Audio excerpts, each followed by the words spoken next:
Damon Gamo. This is my weatherboard house. This is a time-lapse of my girlfriend's pregnancy. There's 3 months to go. And this is a photo of me at age 10. I was a rare boy whose face grew into his teeth.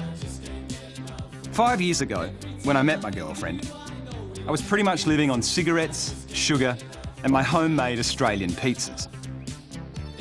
But then, as men often do, they feign interest in things to impress a girl. For me, it was healthy eating. I actually cut out refined sugar from my diet to seal the deal. But now sugar is dominating the headlines. And there's so much debate and conjecture on the topic that it's hard to know what to believe. But with this little person on the way, I feel like I need some definitive answers. If the average Australian family of 4 had to buy the sugar they are consuming in a week, they would be going to the supermarket, taking 6 1-kilo bags of sugar off the shelves, 6, taking it home, eating it all that week, then going back next week and doing it again. Clearly, the ability to be on a high sugar diet is really new, especially in terms of evolutionary time zone. Sugar has become so prevalent in today's society that if you removed all the items containing it from a standard supermarket's shelves, just 20% of items would remain.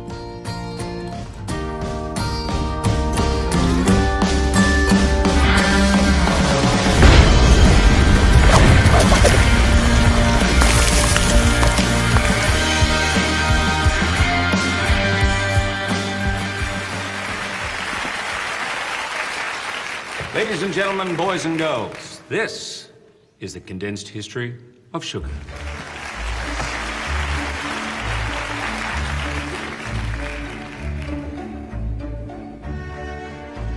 The first reports of sugar came from New Guinea in 8000 BC. Local mythology says that the human race came about after a man made love to the stalk of a sugarcane. Then, by a trade of migration routes, the cane made its way to India.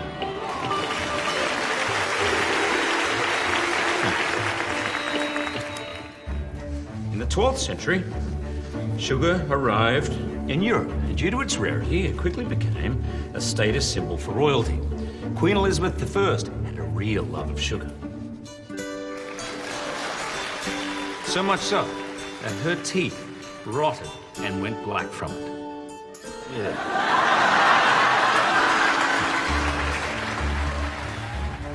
At the start of the 20th century, sugar was still seen as a treat, something you would add to a cup of tea or a cup of coffee. But then in 1955, an event occurred that significantly influenced the amount of sugar we eat today.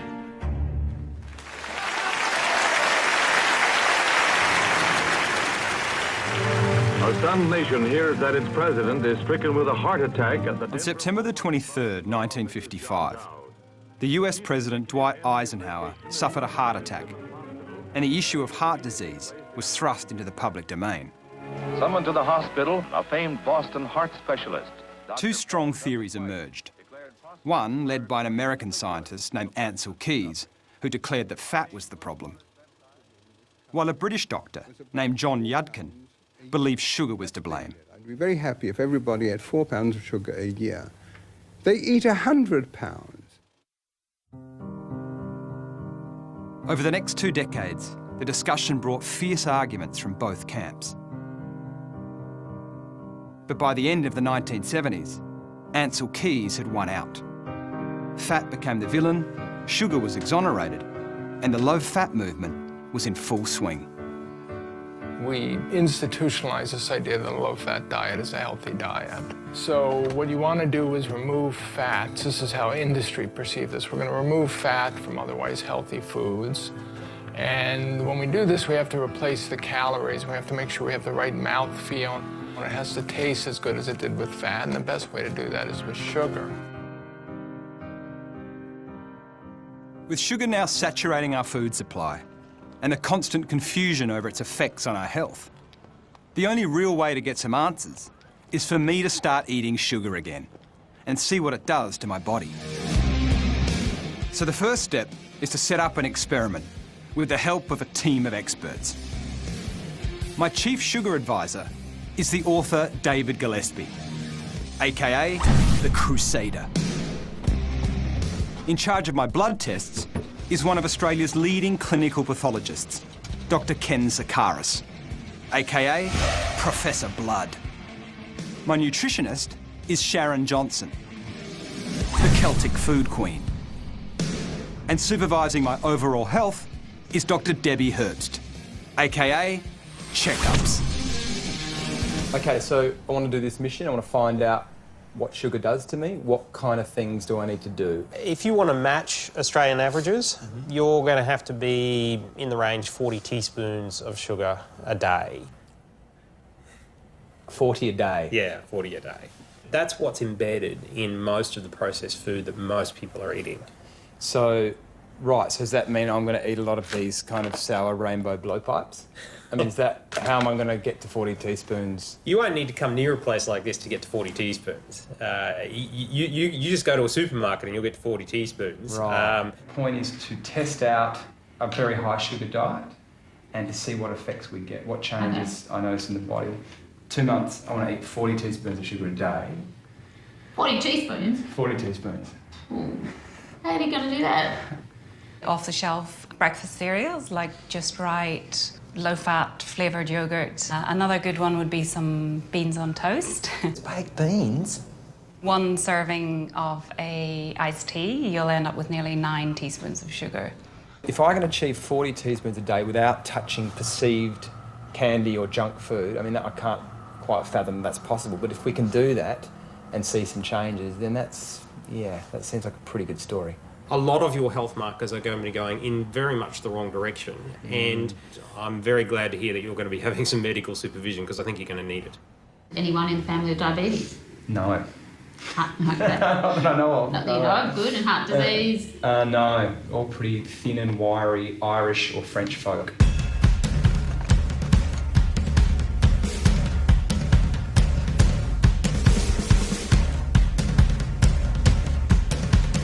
We're going to look at how the blood sugar changes, obviously. We've got blood tests that can look at the effect of the heart, but even more than that, we're looking for the changes that might occur in the liver and its production of fat. I'd like to go to 1932, please. Done.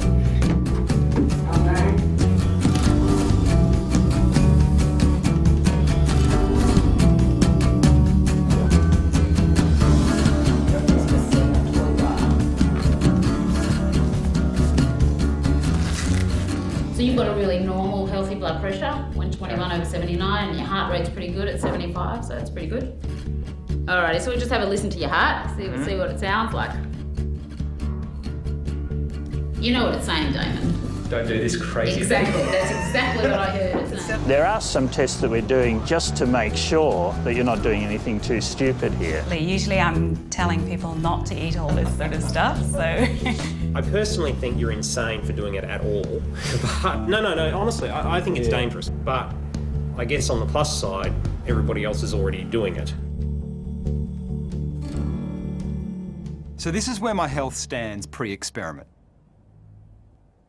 My total calorie intake is approximately 2,300 a day, with 50% coming from good fats like avocado and nuts, 26% from proteins such as eggs, meat or fish, and 24% from carbohydrates like fresh vegetables. And of course, there is no refined sugar. I currently weigh 76 kilograms with a waist circumference of 84 centimetres. My blood tests showed a very healthy liver, a very low level of triglyceride, which is fat in the bloodstream, and thankfully no sign of insulin resistance or diabetes. Overall, I rated slightly healthier than the average Western male of my age. The next step in the experiment was to do a shop. To calculate my 40 teaspoons, I need to keep in mind that 1 teaspoon equals roughly 4 grams of sugar. But I also need a lesson in the different types of sugar. Ladies and gentlemen, boys and girls, it's time to meet the sugar family. When we eat certain foods, they adhere to a rule. They break down to glucose, which our body uses for fuel. Breads, pasta, veggies, and grains all turn to glucose to be used by our brain. Whoops. But also our cells and our organs, too. So without any glucose, there would be no you. Lactose is next, and she's as smooth as silk. She's the first sugar mammals have. It's in their mother's milk. You'll find it in cheese and milk and tubs of yogurt, too. But take care if you're intolerant. You'll be rushing to the loo. Now, sucrose is the sugar that all the fuss is about. Some say it's dangerous, while others still have doubt. Sucrose is the table sugar we have in coffee or tea. She's the sugar family's sweet little daughter. Or not, apparently. Now, this table sugar, or sucrose, is made up of two sugars. It is 50% glucose, the head of the family, plus 50% fructose. Now, fructose may well be the sugar family's mischievous teenage son, because in the past, this fructose was very, very rare. It was found in fruits and veggies and honey, if you dared. But now we find it everywhere, in so many foods we eat. And you'll always know if you're eating fructose, because it's the thing that makes food sweet. You see, people on this planet are growing sicker every day. And many scientists now believe that fructose has a role to play.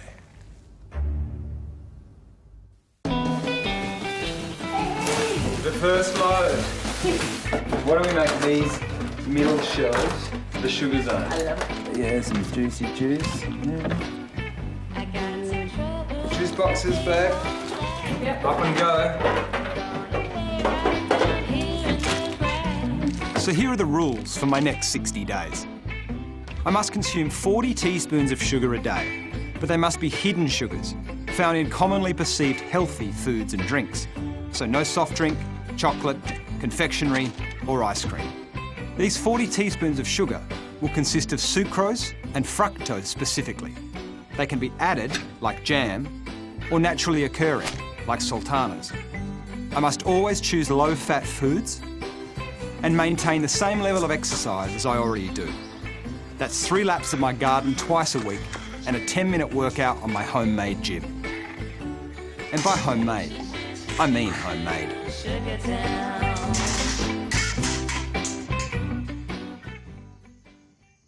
Tomorrow morning, I start. What are your feelings? I hope you're okay.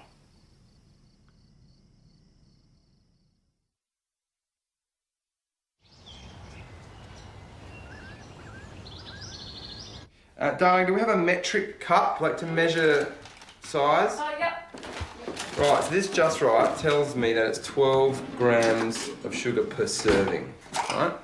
So that's divided by 4, that's roughly 3 teaspoons of sugar per serving. That's a recommended serving size with 3 teaspoons of sugar. Now, I don't know about you, but I'm a growing boy. I'm gonna need a little bit more of that. That feels like a shot of Just Right. Yeah, maybe 2.5. Okay, so 2.5. So 1 was just under 3 teaspoons, 2 is 6 teaspoons, another half is about 7.5 teaspoons of sugar just in that bowl. I added the yogurt yet.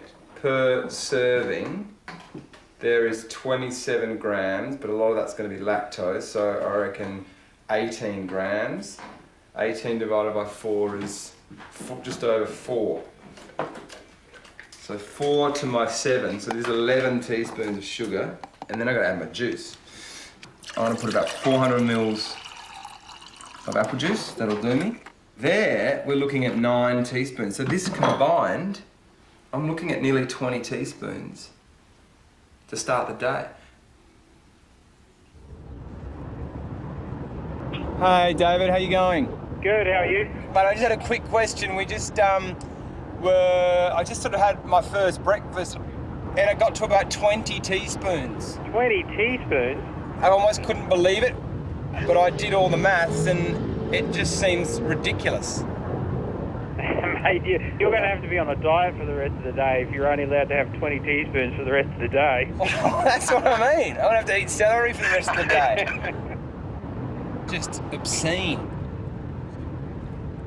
When we were still foraging and hunting and gathering and trying to search for fruit and things in our environment, we needed to be highly attuned to what sweetness there was because we really need the calories. And of course now we bring with us that ancient lust for sugar, the ability to find even small amounts, and it's a case where we were looking for a little but now we have too much. And so the system in an evolutionary terms is not really set up to deal with this sudden abundance of highly refined sugar.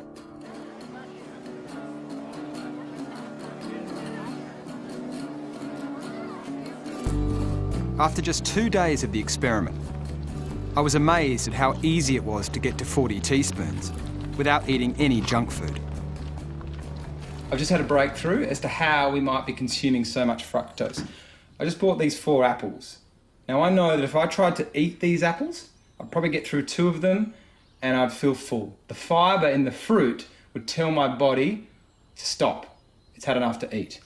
But I want to see what happens if I can juice these 4 apples.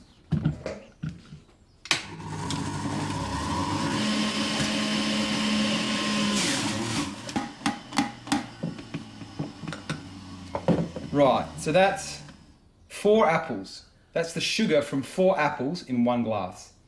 Now 1 apple is about 4 teaspoons of sugar, so that's 16 teaspoons of sugar in that glass. See, nature has given us this perfect little packet, and it's got all the nutrients, the fibre that tells us when we're full, and just the right amount of sugar in this. But what we do is we invent a machine like this, which extracts only the sugar, and then we throw everything else away.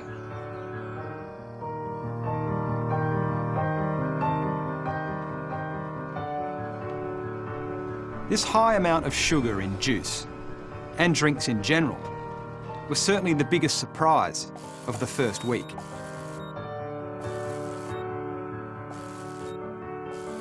Beverage tend to really create a rush, what I kind of call a tsunami effect. So you basically have this huge wave of sugar that gets to your liver, and that has a lot of consequence.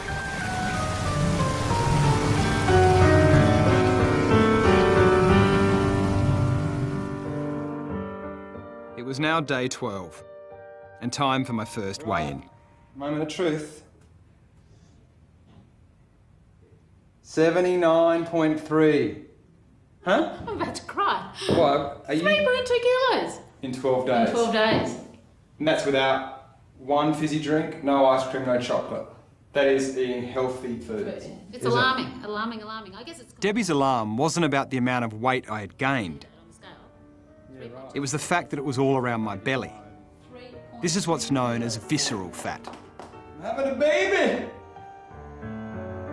Here's a great example of it. On this person, the fat comes up as black. You can see there is a very small amount of fat just under the skin, but lots of visceral fat on the inside, cramping the organs. There is a term for this: toffee. Thin on the outside, fat on the inside.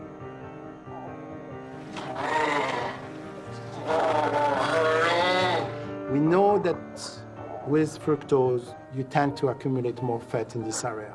We don't know why, but we know, on the other hand, that when you do accumulate that fat in this area, you have a lot of metabolic disease that are associated with this.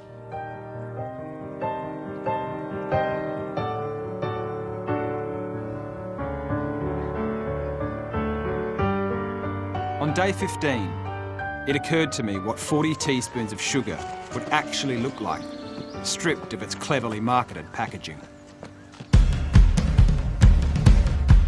Today, I'm going to eat 40 actual teaspoons of sugar. Just right, low-fat yogurt. There's 10 teaspoons of sugar. here, just a bowl of plain Vital Wheats. So what I'm going to do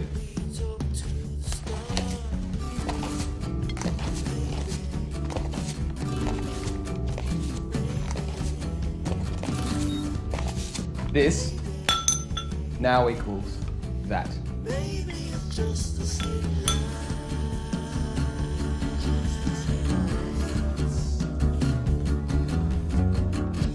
It's time for my mid-morning snack. Now I could have this amount of frozen yogurt, or 11.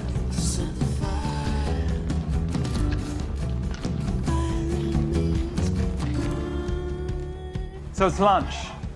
I have this delicious piece of chicken here. Now I could add half a packet of this teriyaki chicken sauce, or alternatively,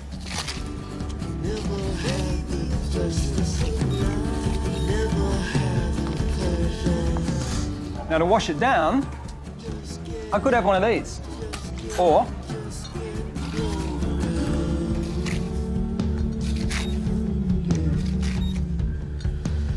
I'll take the sweet, and you can take the sound.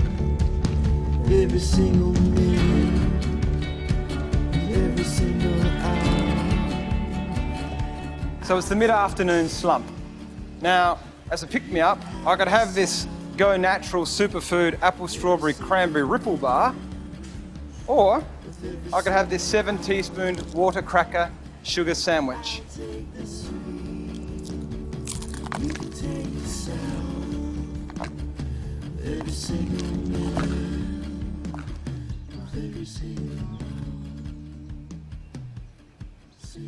It was at this point that I thought I'd better check in with Professor Blood.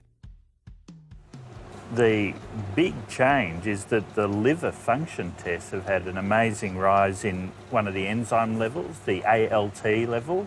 The ALT is an enzyme in the liver which helps the reactions go out. If it appears in your blood, because that's where we measured it, it shows that the liver cells are releasing their contents, i.e. they're being damaged or dying. And so it's really... My liver cells are dying. They are. It's obviously getting full of fat. You've got the signs of a fatty liver. And this is really the first time I've actually seen that it can be actually developed in 2 or 3 weeks. Great. Given my liver has turned to fat after just 18 days, I think it's time to take a closer look at what sugar does once it enters the body. This is the actor Brenton Thwaites. He's very kindly volunteered his body for the following demonstration.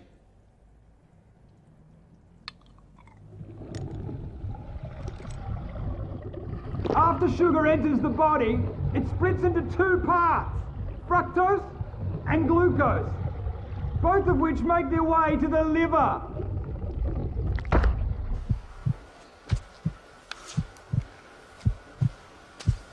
Now, once in the liver, the glucose is dealt with efficiently.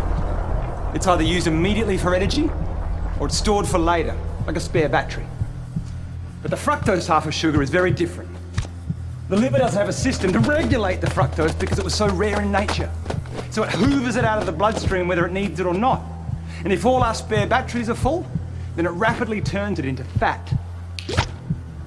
Some of that fat is going to stay in the liver, and you're going to have increased risk for insulin resistance and diabetes. What also happens is that this fat in the liver is then sent out into the bloodstream as triglycerides, which can lead to excess weight, plus blocked arteries and heart disease.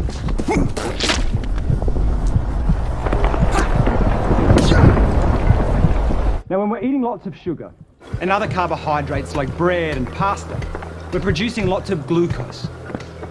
A hormone called insulin is released, which is like a key that helps to open our cells' doors so they can absorb all the glucose, remove it from the bloodstream, and burn it for energy. The more glucose in the blood, the more insulin is released. But the key point for us is that while this insulin is in the blood dealing with all the glucose, it tells our fat cells to hold on to the fat. it actually turns off our fat-burning processes. So when we're eating lots of sugar, we're putting fat into our bodies via the fatty liver.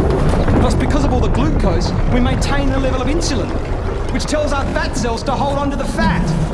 We can't burn off fat when insulin is around dealing with all the sugar. This is what may be happening to a huge number of the population. It's highly unlikely with Brenton, though.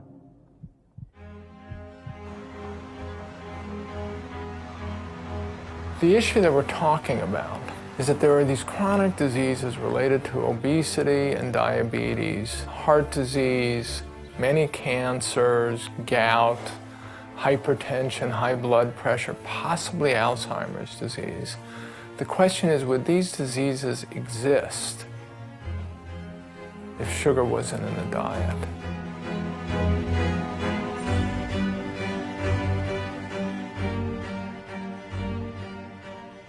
So this morning I've woken up and I feel pretty drained. I had a chicken dish last night that was pretty sweet.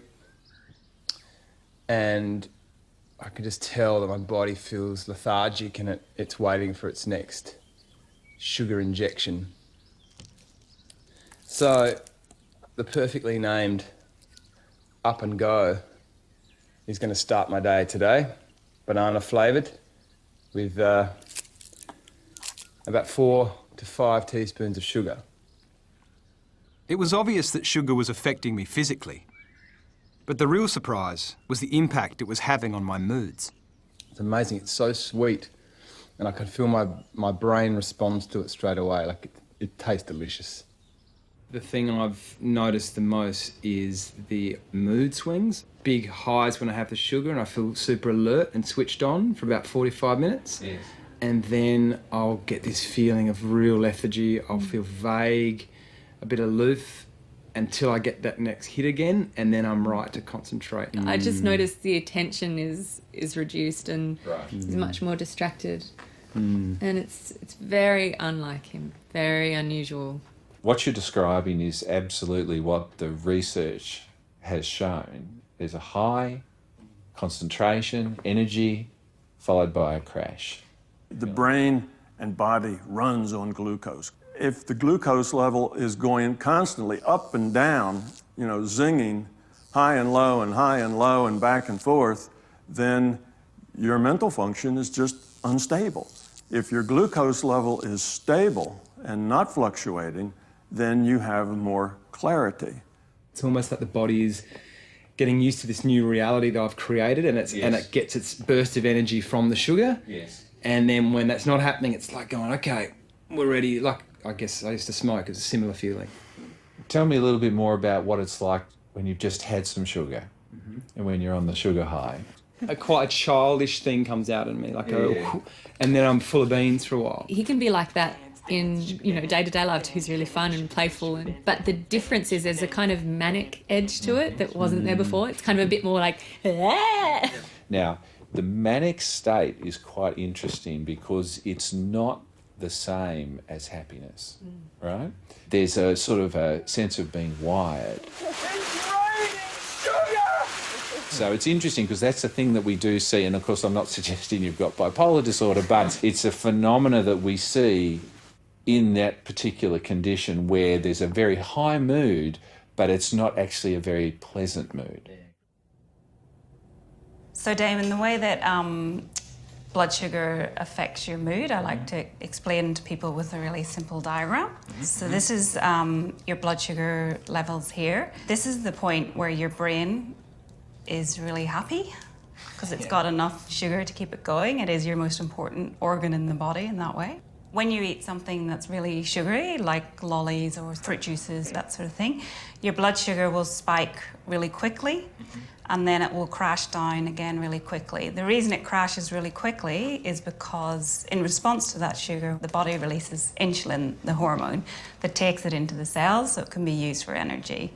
So that big crash, though, means that your brain's no longer happy. So in response to that, we get the release of stress hormones like adrenaline, which is then signaling the brain to tell you to eat something sugary to get it back up again. so that we can get it back up again. Wow. And so once again, we get more insulin and it dips down. And that's why you get the fluctuations in your mood from that sugar spiking and falling. And the problem with the adrenaline is that that can lead to anxiety and even panic attacks because of those mood changes. Given my experience of fluctuating blood sugar levels, I couldn't help but think of children struggling to learn at school. Could a diet full of hidden sugar be contributing to the problem? This has had a very profound impact on children's behavior, on mental illness. It has exacerbated many different types of neurological disorders, but we don't actually name what the cause is, which is the sugar that's in the diet. Sugar Crisp is candy coated right down to the last wheat puff in the box. As a cereal, it's dandy. For snacks, it's so handy. Or eat it like candy. Puff Sugar Crisp.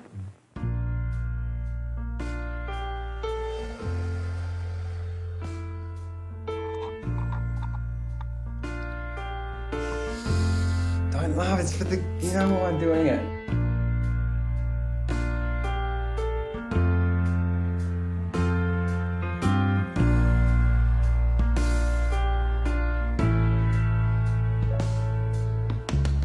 The speed at which my high-sugar diet was affecting me took us all by surprise. I was going to have to expand the scope of the experiment, and this would take me out of town for a few days.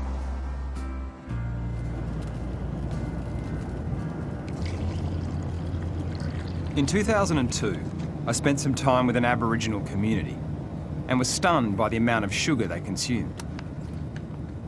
Like so many Indigenous cultures introduced to a Western diet, their relationship with sugar seemed particularly destructive. The Aborigines have remarkably little sugar in their diet. 2 or 3 small pieces of candy would be equal to the sum total of the amount of sweetness that an Aborigine would get in 1 year. In 2008, Coca-Cola claimed that Australia's Northern Territory was their highest selling region per capita in the world. This was in large part due to the local stores in the Aboriginal communities. Just 100 kilometres from Uluru is the small town of Armata. It has always been alcohol-free, but in 2007, its population of just under 400 people consumed 40,000 litres of soft drink. So one Aboriginal man decided to do something about it. His name is John Tregenza. This is his case, this is his puturu, and this is his nickname. Why? Because I cut through the bullshit. When I first came up here in 1973, I would estimate that, say, 10% of the people's diet came from the store. And now it's almost 100%. So it was obviously critical that people's health depended on what they were coming out the store door. This reliance on the store has been caused by a variety of environmental changes. The main one being the introduction of a foreign grass that took over the plains and drove away the native plants and animals that had provided bush tucker for centuries. Being in Armata, it was hard to believe that only 40 years ago, these people were living predominantly off the land. All our families, old people, all our grandfathers and great-grandparents, they're only eating bush tuckers like emus, kangaroos, turkey, wild tomatoes, wild pigs. And they were healthy, no sickness. And then the white fella come into Australia. He bring all the sweet things like lollies, biscuit, everything. With stores filling up with highly profitable sugary items and the community's health rapidly declining, John, his colleagues and a local health council established a program to ensure people had access to fresh, healthy produce. They called it Maiwiru.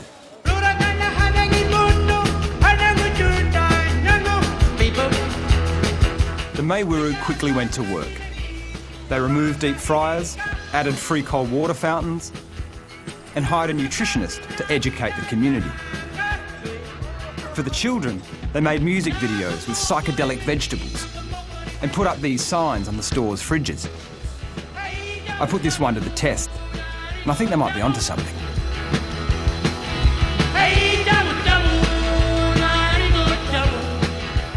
But most importantly, the local people were empowered and began making their own decisions about their health. The community at Armata decided that they wanted to reduce the amount of sugar intake that they were having throughout the community.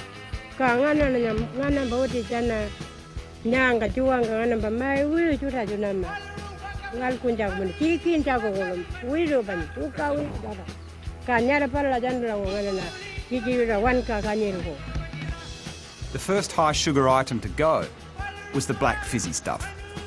So they've said, we don't want Coke, so they don't have Coke. So no one is upset about it. It is a decision by the elders, and so we don't have Coke. Mai Wiru was working, and in a very short time, Armata had the lowest rate of sugar consumption in the region. With the level of sugar consumption in other communities I've been in, it's astronomical. It is over the top. I think the Mai Wiru group in itself could teach a lot of the other communities a lot. But just when everything seemed to be headed in the right direction, the government slashed Mai Wiru's funding. The organisation is now left with the skeleton of staff. The nutritionist was the first to go. The Pitjantjatjara Yangundjatjara people really feel it because it was their idea. Like, they're the ones who saw the problem, they're the ones who bury their own people, they're the ones who want to make a change, and they've been totally ignored, overridden, and had funding taken off by federal and state governments and given to non-Aboriginal organisations. It's really quite outrageous. The thing that struck me about Armata is that although Coke is gone, without a nutritionist to continue the education, people are still consuming vast amounts of sugar in other products. And their health is suffering as a consequence.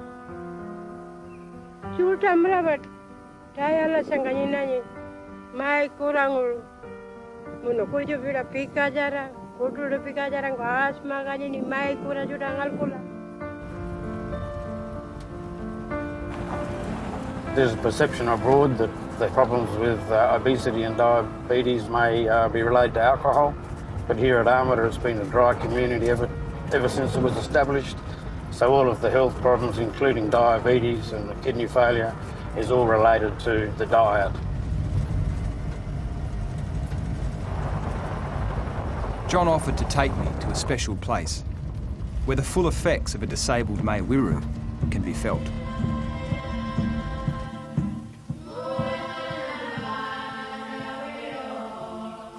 I've known almost everyone buried here. I've got family members buried here. These 5 graves here are all people under 40. That's another young person in there. Whole group up here of 2 sisters and a brother who all passed away from kidney failure. Most of these deaths here are premature and could have been avoided with correct diet and access to affordable, healthy food. It's a complete tragedy.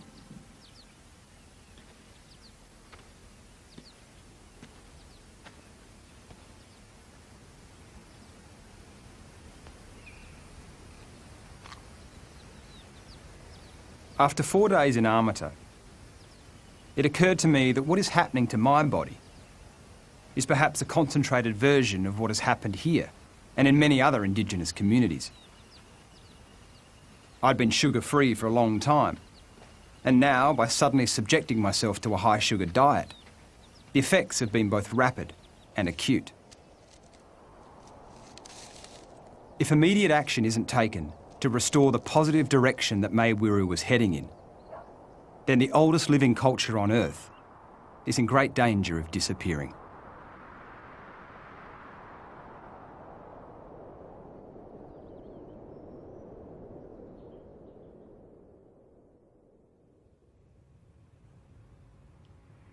Oh, look at that. 81.2. 81.2. Okay, so what's that in?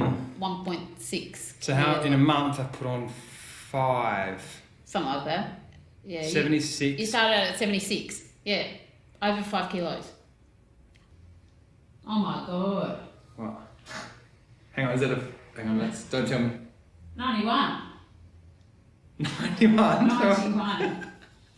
So, okay, 7 centimetres. If I keep going for the next 3 or 4 months at these levels, would I be knocking on the door of obesity? Definitely. You haven't got far to go. I'm eating a lot more than I would. I'm snacking a lot more than I would have before. I find it very hard to feel full. Not surprising, because you're not eating very much good fats or proteins. It's the fat and the protein that actually helps us feel fuller. All the low-fat foods that we've been told are good for us and that we should be eating actually tend to be higher in sugar anyway, as you know, and they're not helping us to feel full. With the effects of sugar now clearly taking a toll on me, and having witnessed its devastation in Armata, Back in. I needed to talk to some people that knew a lot more about the subject than I did. Oh, behind you, hanging off my cupboard door. It was time to head to the cultural capital of convenience, the mecca of the processed food and sugar industry, and the current #1 ranked world obesity champion. Look out, America. Here comes Sugar Daddy. So much larger than life.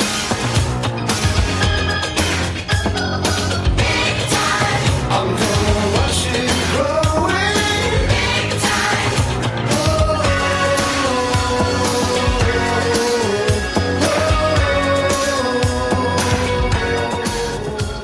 So, we're here in America. Day 1. Jet lag. So I just went into Jamba Juice and got me one of these. 139 grams of sugar. I actually need a calculator for this. That is 34 teaspoons of sugar in that drink. That is nearly my daily allowance in this cup. What a great jet lag cure. Wow, wow, wow, wow.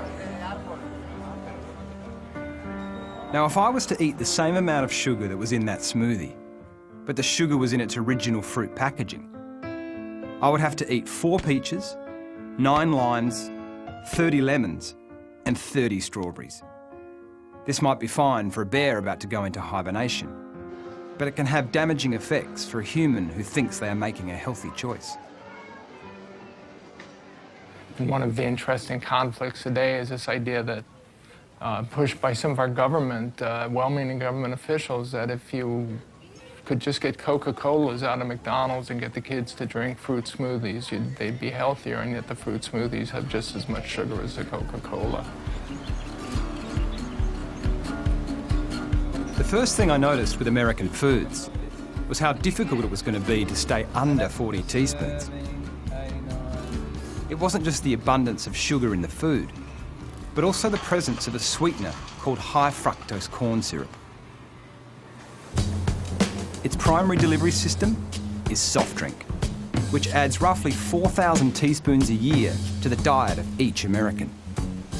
People don't actually realize that high fructose corn syrup and sugar are virtually identical. The corn refiners back in the 1980s did their best to make sure that people didn't equate high fructose corn syrup with sugar. Flash forward 20 years later, people are blaming high fructose corn syrup for the obesity epidemic. And now the corn refiners are desperately trying to say that they are sugar. They're no different than, and the sugar industry is going, no, you're not. They're entirely different. Turbinado, fruit juice concentrate. With sugar and high fructose corn syrup now in the spotlight, I noticed that companies are using a range of seductive names for other fructose-based sweeteners. Agave.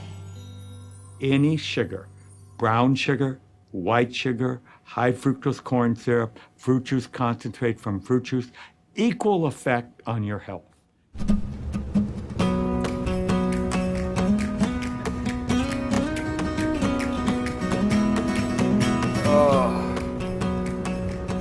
Not feeling very well at all today.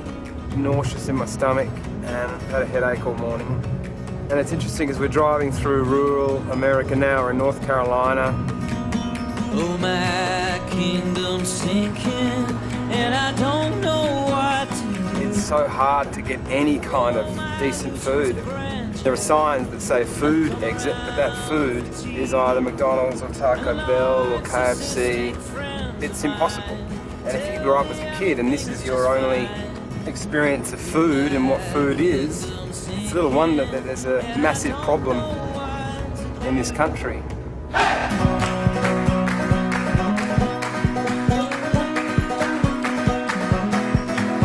It takes two to condemn you. It takes one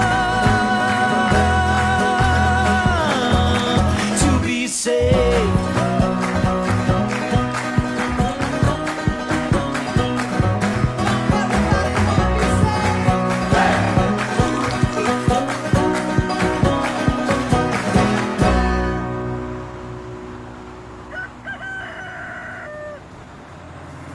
The next stop was Barbourville, Kentucky. In the great cola wars of the 1990s, Pepsi and Coke were engaged in a fierce battle. The Pepsi Army took a strong foothold in the state of Kentucky. And their number one sniper is the drink Mountain Dew. In this 1.25 litre bottle, you'll find 37 teaspoons of sugar and 40% more caffeine than the same size bottle of Coke. The people of Kentucky have understandably had some problems with their teeth. And one dentist is doing something about it. His name is Edwin Smith. This is his letterbox, this is his daughter, and this is him as a collectible figurine. Edwin drives around the state of Kentucky in RVs he has converted into mobile dental clinics. He and his team visit schools, educate the kids, and treat their teeth. Early in my practice, I saw these patients that would have this unusual decay, brown decay around the gum line, usually the front teeth. Most of these people were addicted to Mountain Dew in particular, and that's where we came up with the term Mountain Dew mouth. I've talked to some kids that say they may drink 10 a day. They started drinking it so early that they don't know when they started. Mountain Dew will tickle your innards because there's a bang in every bottle. They take the lid off, they take a drink. 20 minutes or so, it starts to wear off, and they take another drink. It takes the oral cavity about 20 minutes to cleanse itself naturally with saliva. So if you're taking a drink every 20 minutes, it's as though you're bathing your teeth in this all day long.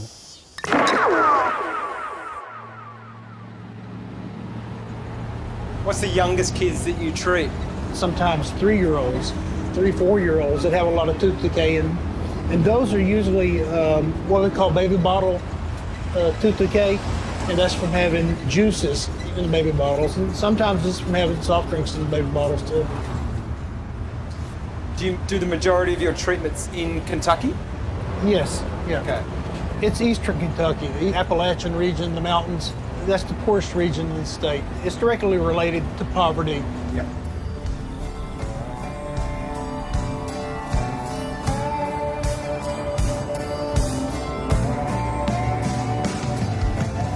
It's pretty common for people around here to drink a lot of pop. Mainly it's Mountain Dew and Pepsi. This is 17-year-old Larry. He's lived in Kentucky all his life. This is his tat, this is his favourite t-shirt, and these are his teeth. My 18th birthday is in 8 days, and I mean, people look down upon me because of my teeth. As I was a kid, I was never worried about my teeth, and I would just take a pop everywhere I went, and I always had one in my hand. And how old do you reckon you were when you had your first Mountain Dew? Like how old? I would probably say 2 or 3. And how much a day would you say you have? I would say at least 4 or 5 bottles. If it was cans, I would say at least a 12-pack. 12 cans a day. Are there people doing that in this town? Yeah. What about you were talking about your cousin before? I would say about 6 or 7 cans a day, and he's only 3 years old. And does he drink it from the can? No, from the bottle. She puts it in his bottle.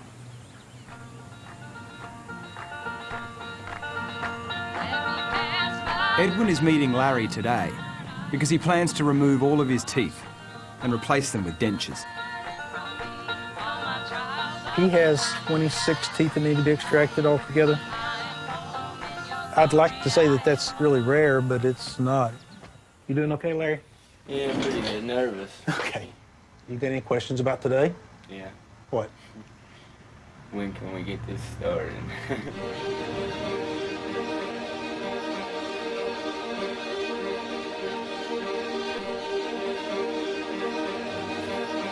Can we get his mom in here?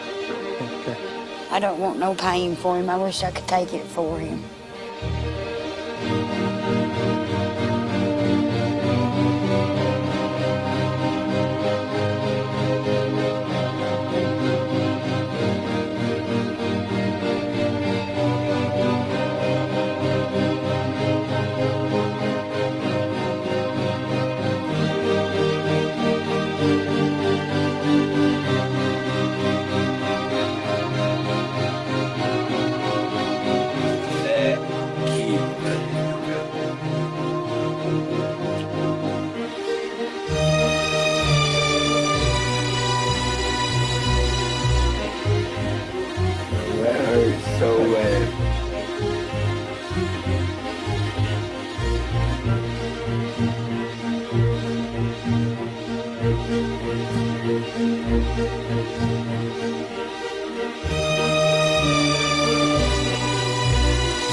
Doing well, man. Not feeling the anesthetic yet. Hell no.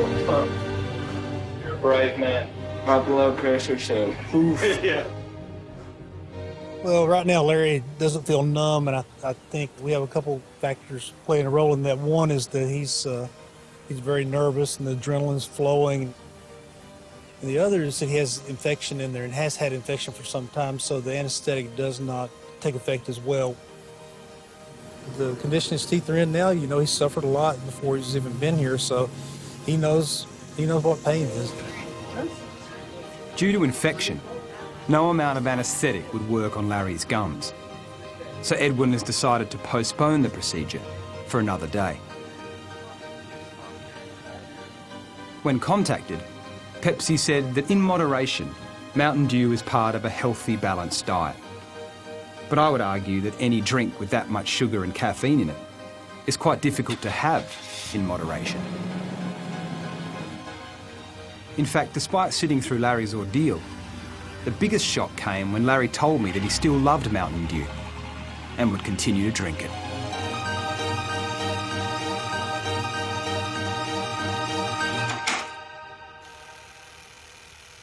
Hi, honey.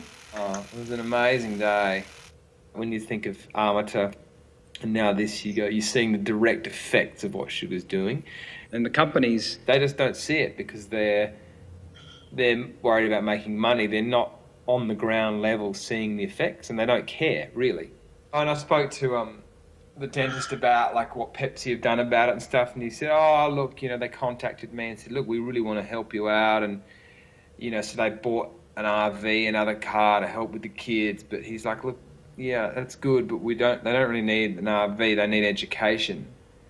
But as he said today... They need to not drink Mountain Dew every day. But as he said, they're not going to educate the kids because that means they'll stop drinking it, and that's a disaster for them.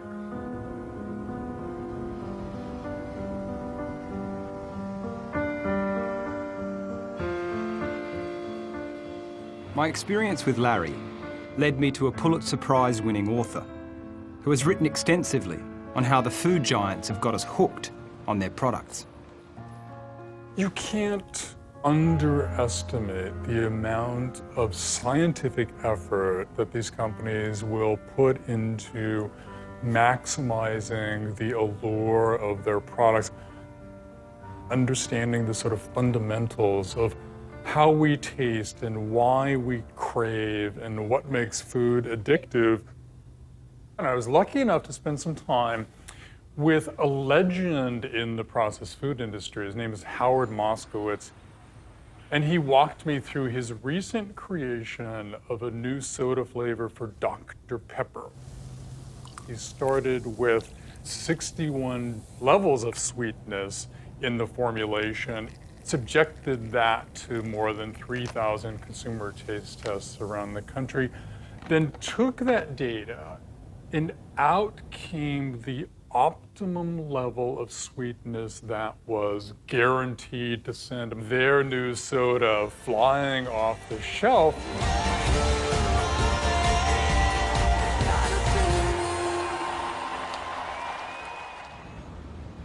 Behind the closed doors of industry, this optimal amount of sugar is referred to as the bliss point.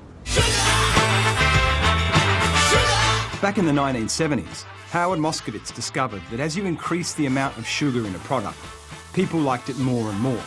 But then they peaked, and if any more sugar was added, then they stopped liking it. So I discovered the bliss point, and that's what it was christened, the bliss point. Well, fast forward 45 years later, it means pasta sauce, it means sodas, it means cereals. Creating bliss points in products all over the place is exploiting the biology of the child. You know, it's created this expectation among kids that everything they eat should taste sweet. So when you get to the vegetable aisle, right, and you're trying to get little Mikey to eat that broccoli, and he starts tasting those bitter notes, right, instead of sweetness, you know, you're in for a load of trouble as a parent.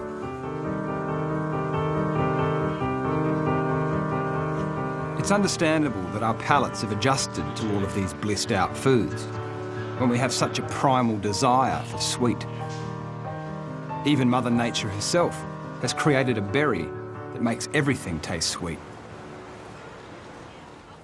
So in front of me, I have 3 food items that it's fair to say I don't enjoy. This here, piping hot chili. This here, sour lemon. And this nasty bottle of apple cider vinegar.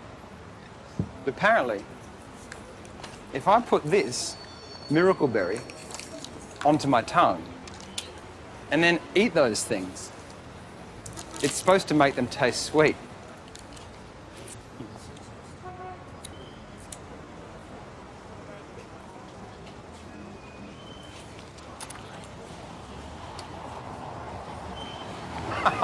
No way! It's an orange. I'm dubious.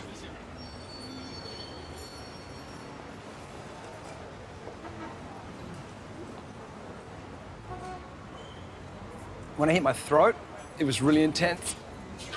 But in the mouth, I don't know what it tasted like. Maybe lemonade kind of thing. It wasn't too sweet, but it was not apple cider vinegar.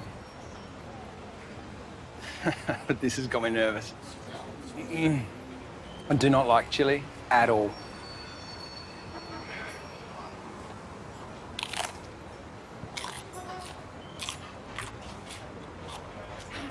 Please work.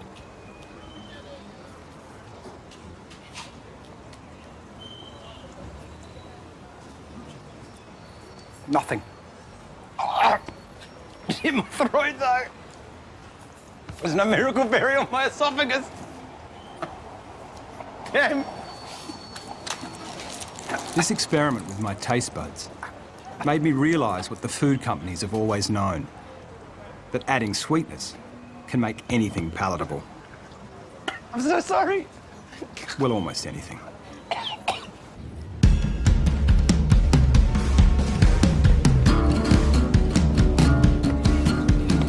It was now day 35, and the rule of the experiment I was finding increasingly hard to maintain was exercise. My motivation had plummeted.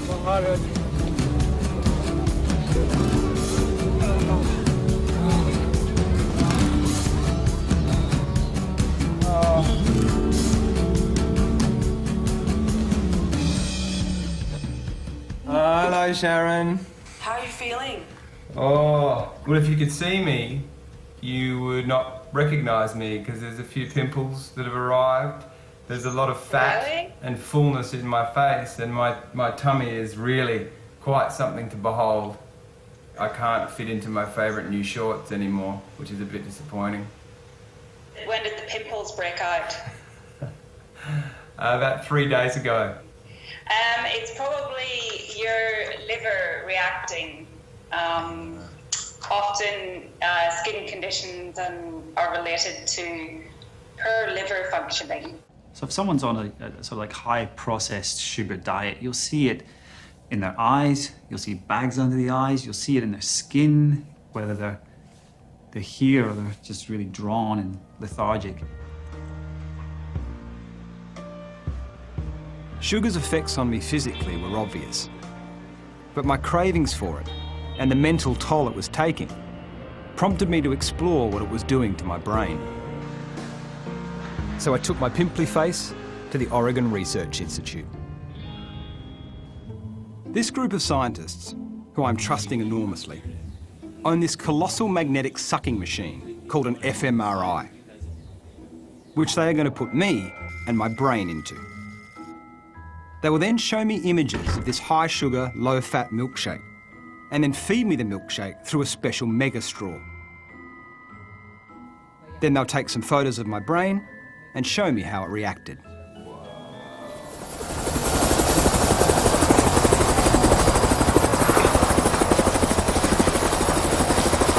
I'm going to climb into my own brain and see what effect sugar just had on it.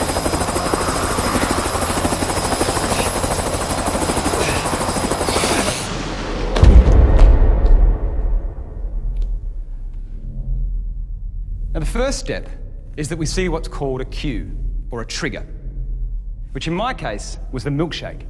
It can be a picture of one or the real thing. Now, when we see this sugary cue or trigger, a chemical called dopamine is released in our brain. This is an evolutionary urge when sweetness was rare. So when we saw it, our brain said, get that, because you need it for quick energy and to feel good. Now, the next step is that we get the sugary item. We bring it to our mouth and we taste its sweetness.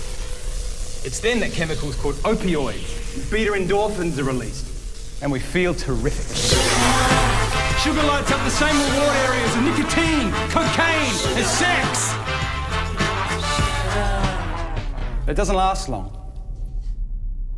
Now, if some of us eat sugary foods often enough and establish this happy feeling of reward, it can create subconscious or mindless habits, which are easily triggered by more images of sugary foods.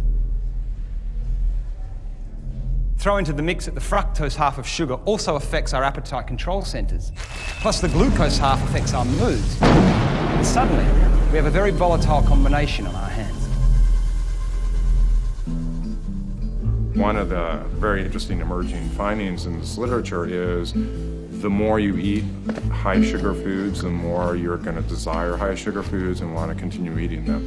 Give me that old-fashioned morphine. This desire to want to keep eating more sugary foods sounds a lot like addictive behaviour. Give me that old-fashioned morphine. Serge Ahmed, who's now in Bordeaux in France, published a really cool study where he basically showed that rats will work harder for sugar than they will for cocaine. Unlike the drug dealer who is, is squired away someplace hiding, the food giants are in your face everywhere you go. In the boardrooms of these food giants, addiction is a dirty word. When it comes to obesity and illness, the food industry have always argued that people need to take personal responsibility for their food choices.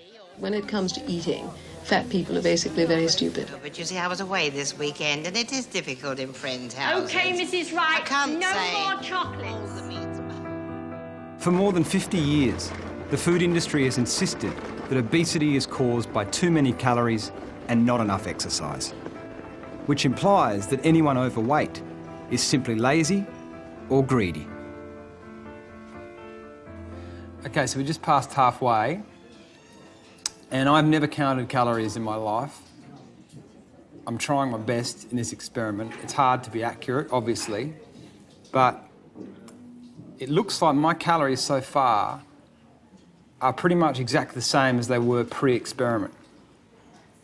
And that feels strange because I feel like I'm eating a lot more, but I can see here that when I was eating pre-experiment avocado and nuts and stuff, there's a lot more calories and fat than there is in sugar.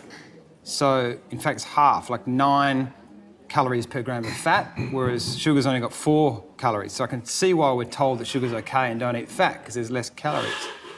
But I'm eating the same amount of calories as I did before, but my liver's turned to fat, my belly's chasing my ladies, it's doing something in my brain, we know that now, and I'm not feeling full. So it feels like the calories from sugar behave very differently to other calories. Sugar industry absolutely depended on this idea that it's just about energy balance. Because if there's something uniquely deleterious about sugar, then they're in the realm that cigarettes are in, tobacco and lung cancer. But if it's just about eating too much or not exercising too little, if a calorie of sugar is no different than a calorie of broccoli, they're fine. Just tell people to moderate their weight. If you're getting fat, eat less, and that's all there is. So the sugar industry also sort of pushed this idea that a calorie is a calorie is a calorie, and yet these calories do dramatically different things in the human body, and they always have.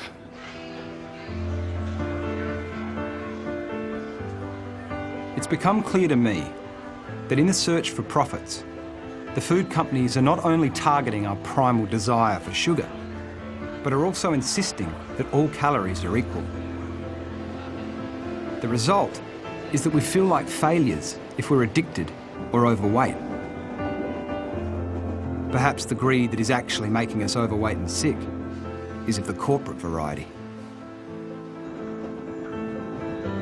Hello, you. Hello, honey. Can you show me the belly? This baby. He's actually doing little kicks. Quick. Oh. Hello, baby. Hello, baby. Hello, Daddy. Bye. Love you. Bye-bye.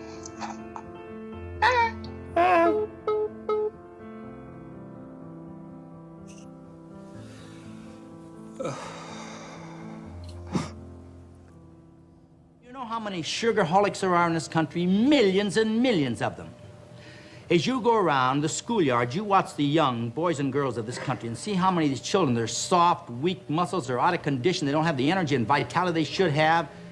They look like sugar. They don't... After 45 days, it became more and more evident that we're just not getting a clear message about sugar.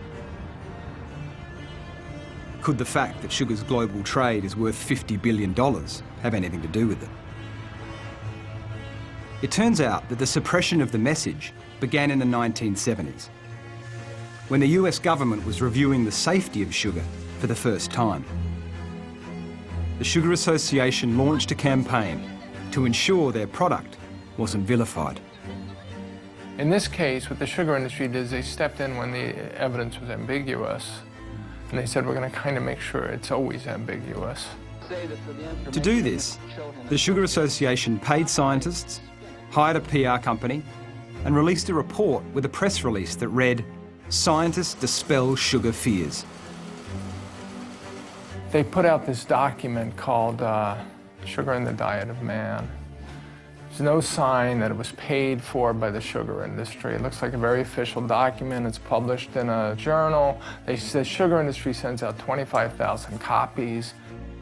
This report was then used by the government to determine its findings.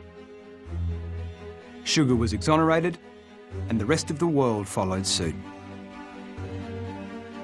Jack Tatum, president of the Sugar Association, is presenting to his board, and he says, look, there is no conclusive evidence linking sugar to these chronic diseases, and this is the lifeblood of our organization. It's the lifeblood of our product. If anyone ever links sugar to these diseases, we're dead. So our job, what we have to do, is make sure that there's no consensus.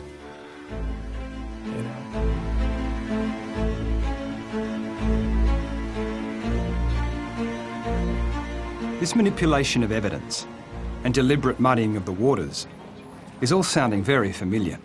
Okay, how's about taking a nap? Hey, I got a better idea. Let's take a Winston break. That's it! Winston. And evidently, it's still going on today.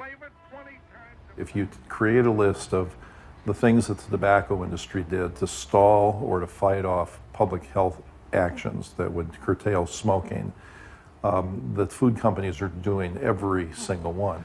Paying scientists to do studies that favor industry positions, paying money to professional organizations like heart-related and cancer-related organizations, putting out deceptive statements in the press, characterizing science that doesn't work out for industry as junk science. You know, there's a very long list of these things. Tobacco industry did them all, and the food industry is doing them all. Many of the reviews that the final review is that there is no evidence that sugar is associated with metabolic disease of any kind are funded by the sugar industry. Given everything I've learnt so far, it was hard to believe there are still scientists defending sugar and fructose. I was curious to meet one of them. I haven't eaten sugar for nearly 3 years. Yeah. And part of this film is that I'm, for 60 days, eating a very high fructose sugar diet. Yeah. I thought maybe I'll put on a little bit of weight. I put on 6 kilos in Australia, which is 15 pounds. Right. All hidden sugars, granola bars, low-fat yogurt. What's happening?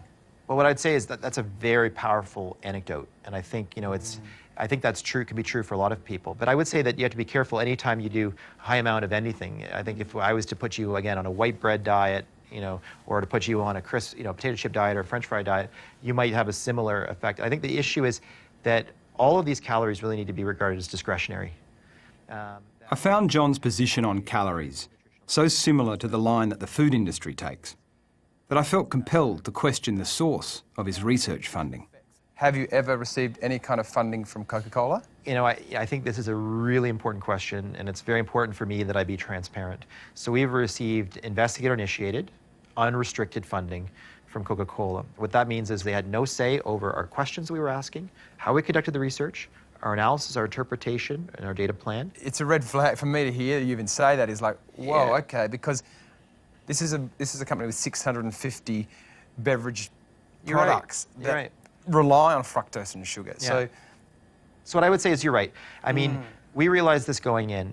I mean, some may view this as sort of shaking hands with the devil, I guess. I mean, even though that's the case, you know, we're confident enough in what we're doing in our protocols, and we're laying everything bare that we could, you know, afford to engage with them. I think we should not take money from the industry directly.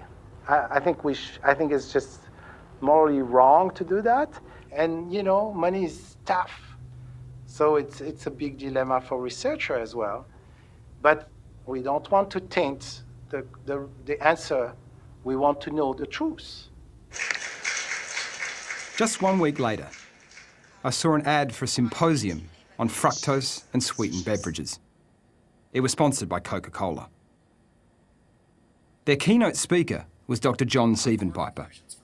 He spoke about calories and there being no link between fructose and cardiometabolic diseases in the studies. Coke madly tweeted about it, and then the host asked the audience to maybe put together a YouTube video to, you know, bring some balance back to those messages that are out there for the public. I found this video on YouTube, but I'm not sure it's quite what they had in mind. Берем обыкновенную Кока-Колу. Напиток многофункциональный. Помогает во всем. As the US leg of my experiment neared its conclusion, what really struck me is that despite all the effects sugar is having on us, in many ways, we've just adapted to its saturation. And I'm just noticing how incredible the human body and the human mind is, because even though I'm having 40 teaspoons of sugar a day, I've adjusted now to this new reality. My body just accepts that this is what I eat, and my brain deals with the moods up and down. I just get on with life and it's fine, I can function. But I'm not nearly as efficient as I was. My fuse is a lot shorter. I'm exhausted. And I think that's how a lot of people live their lives. People are up and down all day, but it's just their reality, so they accept it, and they've never experienced anything different. And I have, and I'm really excited to get back to that point.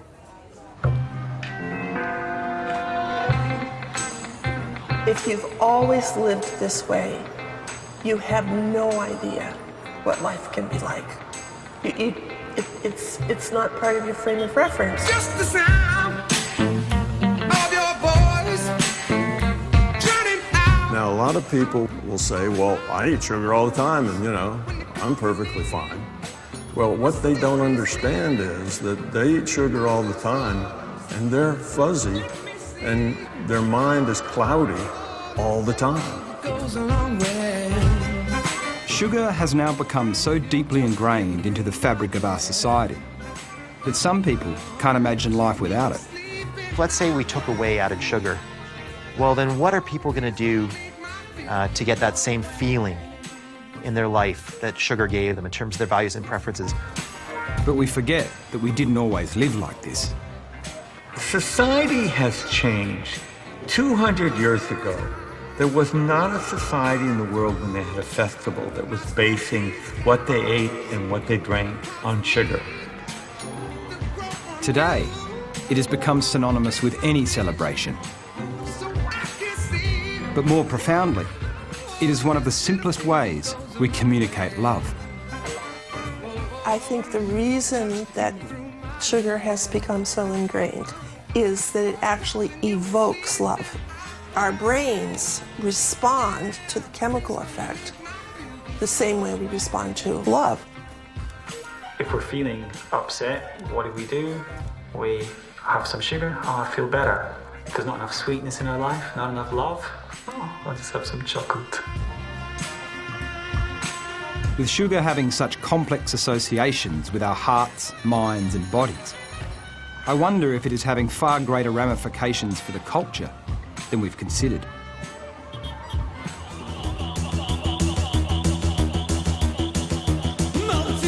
Rudolf Steiner said that sugar essentially causes materialism, and that development of the sugar metabolism and the sugar drug culture developed a materialistic culture. We live in a time of instant gratification. Nobody wants to wait for anything. What's sugar? Quick energy, straight to the brain.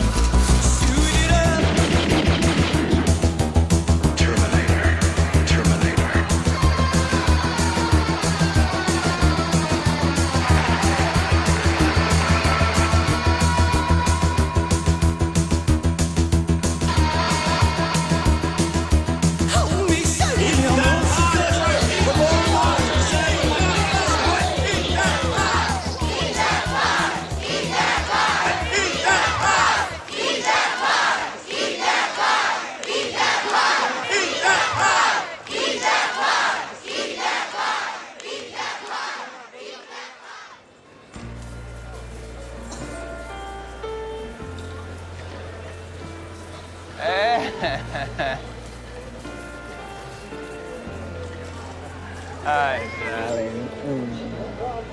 Oh my God, look at this. Hello, dude. How you going there, dude? Massive.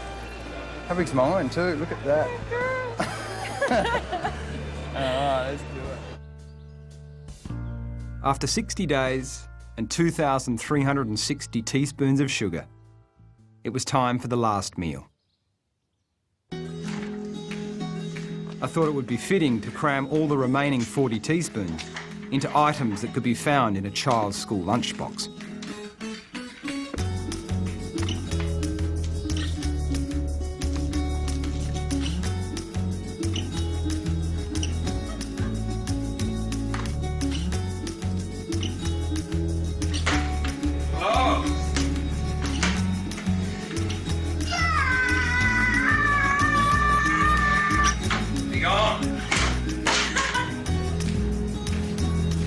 One week later, after having all my blood tests done, I assembled the team to hear the final verdict on what sugar had done to my body. The obvious place to start is the liver. A key marker for determining liver health is a hormone called ALT. In the first month alone, mine jumped from 20 below the safety line to 20 above the safety line. So it took you from, say, the best 20% of the men to the worst 10%. In 1 month? In 1 month. Fatty liver is the first step towards insulin resistance. So once you're on an insulin resistance pathway, then you're on a pathway towards type 2 diabetes and then ultimately insulin-dependent type 2 diabetes. Today in Australia, 9 people had a limb amputated to that disease. My triglyceride levels, which is the fat in the blood, went from a healthy 0.08 to 1.5. So you'd hit the risk point. Gee whiz. In 2 months of healthy eating. Healthy eating. High triglycerides can also indicate a switch from healthy cholesterol to the damaging small dense LDL cholesterol. Small dense LDL lines you up for heart disease because they're the ones that are embedding in the arterial walls, forming plaques, and that's the bit you don't want. Yeah. Have all the LDL you like, but don't have those. Yeah. In terms of weight, I gained 8.5 kilograms overall and added 7% to my total body fat. But more ominously, increased my waist measurement by 10 centimetres. This is the dangerous visceral fat. I showed a slight change in the bum expansion test, a variance in the rear flesh wings test, and had great success in the highly scientific belly slap make a fat wave wobble test. I was quite, as you know, quite alarmed that you were able to do that in such a short amount of time. Again, eating heart-approved healthy foods that everyone's going along thinking, is totally fine to be doing. And we're worried about the future of this obesity epidemic in Australia, whether it's going to lead to an epidemic of liver disease in the long term. But perhaps the most enlightening of my results was the calorie count. As I discovered, my calorie intake was virtually the same as my pre-experiment diet. The big difference was the source of the calories. I'd pretty much done a direct swap of healthy fats for sugar-laden products. I was looking at the total calories as well, and very often it would come out as less than what he had eaten previously. The way that calories have been measured in the past needs to be re-looked at. This calorie counting and this intense fixation with it, and it's our fault as much as, I take responsibility because that's a message we've been spewing out for the last 30 or 40 years, but we really have to try and turn things around. And Damien is living evidence, living proof. It is not the calories, it's the source of the calories, it's where they're coming from. I'm surprised how quickly things went downhill for you. I honestly am. To put on so much weight in just 60 days without really changing the number of calories you were eating, without eating rubbish, to have such a big effect. 10 centimetres on the waist, 8.5 kilos on the body, full-blown fatty liver disease developed, well on your way to cirrhosis, well on your way to insulin resistance. That's a disaster.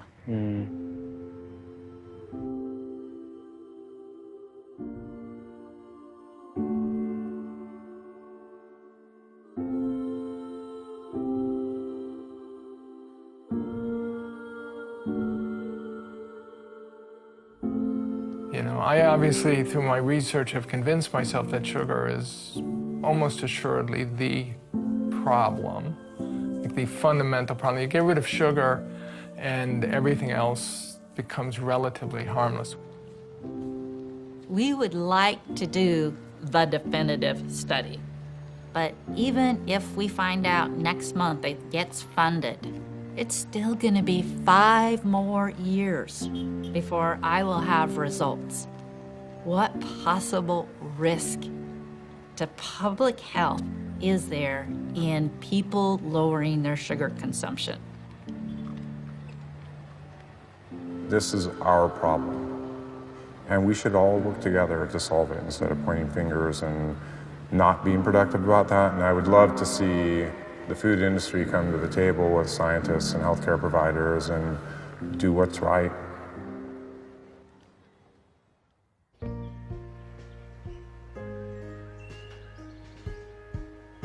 The first week of giving up sugar wasn't a lot of fun.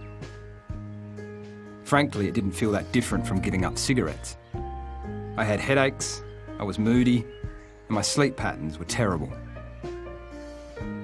And I just tossed and turned all night and then woke up very early, and as soon as I was awake, I'm craving sugar. I feel like I need a hit. It's the first real sign of that this is going to be a bit tricky. But I knew from previous experience that I wouldn't feel like this forever, and that ultimately it would all be worth it. Because food and sugar has a very strong emotional component, then we have to heal ourselves emotionally. We have to go through what could be a disturbing experience or an uncomfortable or even awkward experience coming off of it. But once you get through it, which is about 2 to 4 weeks, suddenly the desire for sugar disappears altogether. 1 month after finishing the experiment, a miracle occurred. Our daughter was born. This is her mobile, this is her teething giraffe, and this is her lunch. Oh, yeah. But then some other remarkable things happened. After just 2 months of cutting out sugar, my vitality had returned, my skin was brighter, and thankfully, my moods had evened out. I've had hundreds and hundreds of people go off sugar just for the reason of clearing up their mind. And typically the result I get is, wow, I had no idea. In terms of my weight, all I did is return to my pre-experiment diet. I swapped cereal and low-fat yogurt for bacon, eggs and avocado without toast. I snacked on nuts and cheese instead of muesli bars, and ate fish or meat with the fat left on and lots of green vegetables for dinners. I lost 6 kilograms with minimal exercise. Once you remove that hormone disruptor, fructose, from your diet, your appetite control works again and your weight drops. Because I replaced sugar with healthy fats, I felt full again and didn't have to eat as much. Consequently, I spent the same amount on shopping as I had during the experiment. Whenever you walk into a supermarket, make an immediate right turn or left turn for the produce aisle and avoid everything in the middle. Everything in the middle is a huge amount of calories with very little nutrients. And what we want to do is reverse that. But the biggest surprise was that all of my blood tests had returned to normal. So no more heart disease risks and no more fatty liver. I think the most important message is that this is not you get a fatty liver and that's it. It will stay fatty. It actually can be reversed very easily by taking away the fructose from your diet, taking away all those drinks. I mean, water is a good drink. Yeah. In truth, Mommy's pie. it did take a while for my palate to readjust to my lady's unsweetened cooking.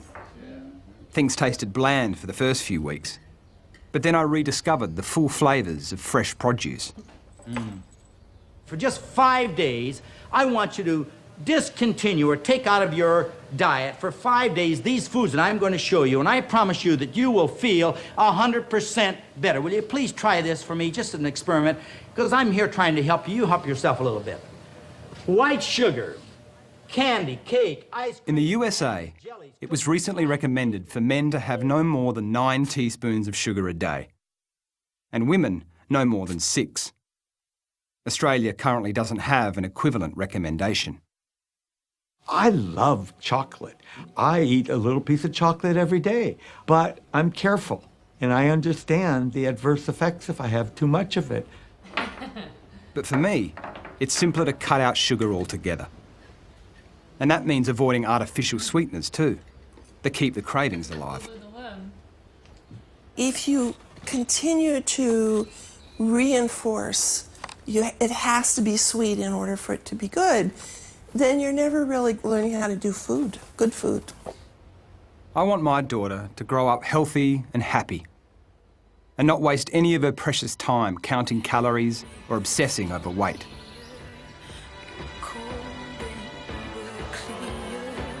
By educating our children, perhaps they can avoid the mistakes that our generation has made.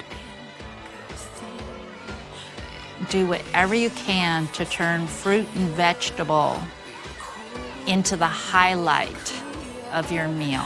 Train your kids to love them. That's what every parent's got to figure out. How do you get in all those great nutrients? How do you get those superfoods into your child and make it taste good at the same time without spiking their blood sugar? So that they can sit down and study and learn and allow for the creation of genius.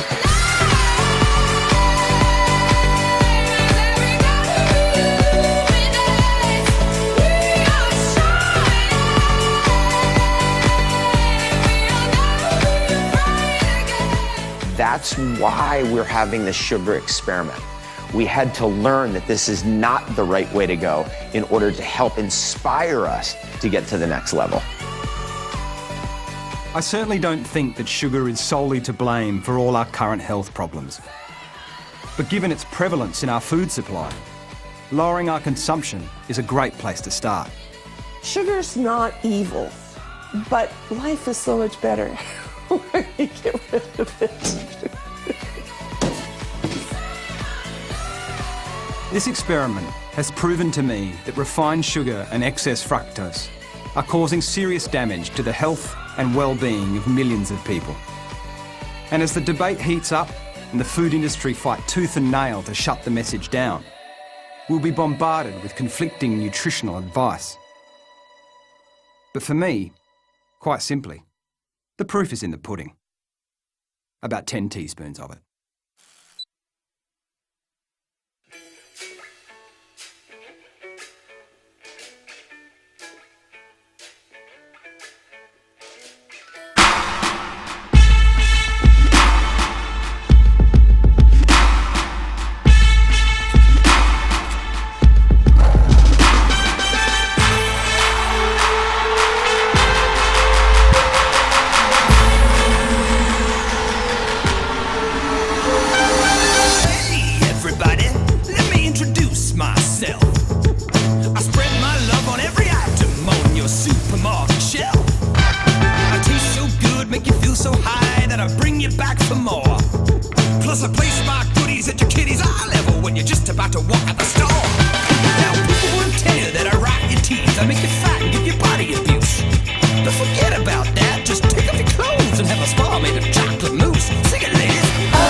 Teaspoons of fame hiding in a glass of juice.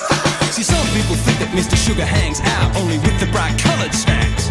But I've been spreading my crystals all over your food, and the company's been hiding the facts. I mean cola, granola, and pasta sauce, mushy peas, mac and cheese, and that radish from a horse, and fruit and soup, even soup in a satchel. And Mr. Sugar loves the term all natural. White bread, corn chips, muffin, mixed gravy, mayonnaise, sauté, food for the baby, baked beans for the teens, and an energy drink. And I'm clearly gonna be in any food that's pink. I'm confessing I'm dressing and a hamburger bun with a cheeky corn syrup trying to steal all my fun. Muesli bars, even some cigars, and a whole range of marmalade and honey jam jars. Oh, Mr. Sugar, so ubiquitous. Our addiction to you is quite ridiculous. We feel so sick when you're not around. That's why a spoonful of me helps a medicine go down. Sugar! Sugar! Sugar! Sugar! Sugar! I put me in your coffee. Sugar! I'm the only thing in coffee. Sugar! Pick you up when you're down. Sugar! You should try me at Brown. Sugar! You can't quit me for quiz. Sugar! I'm coming for your kids.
sweet tooth that needs you, a craving so sweet that you could go inside a pinata.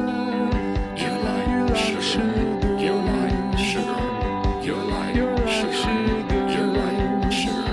You're like sugar. You're like sugar. You're like sugar. You're like sugar. Your sweet touch is too much. I can't leave. You're the root of my decay, like the first taste of chocolate cake. Oh, honey, you'll have a love stay with me. You're like sugar, like sugar. You're like sugar. You're like sugar. You're like sugar. You're like sugar.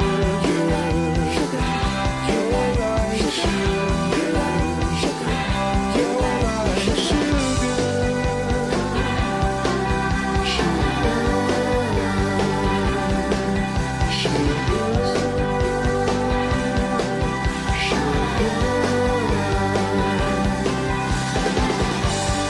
whipped cream, jelly beans, Halloween. You give me bad dreams and obesity and diabetes. Sweet thing, look, this is what you've done to me. You're like sugar. You're like sugar. You're like sugar.